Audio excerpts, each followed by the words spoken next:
ধ্বংসস্তূপ হয়ে যাচ্ছে ইসরায়েল। ধ্বংসস্তূপে এটা ইসরায়েল না গাজা তা চেনাই যাচ্ছে না। ইসরায়েলকে এমনভাবে আগে কখনো দেখেনি বিশ্ব।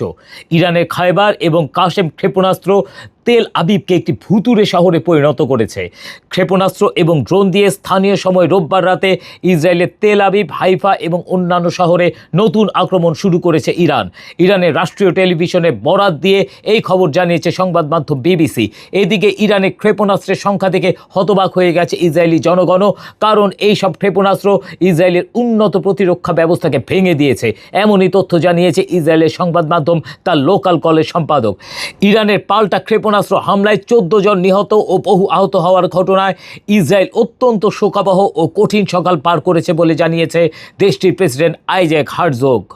ইসরায়েলি গণমাধ্যমগুলো জানায়, তেল আবিবের দক্ষিণ শহর বাতিয়েমে হামলার পর অনেক মানুষ নিখোঁজ রয়েছে।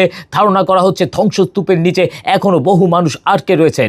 ইসরায়েলি সেনাবাহিনী সামাজিক যোগাযোগ মাধ্যম এক্সে এক পোস্টে লিখেছে, ইরান থেকে প্রজেক্টাইল ফায়ারের কারণে উত্তর ইসরায়েলে আশ্রয় নিতে দৌড়চ্ছে লাখ লাখ ইসরায়েলি।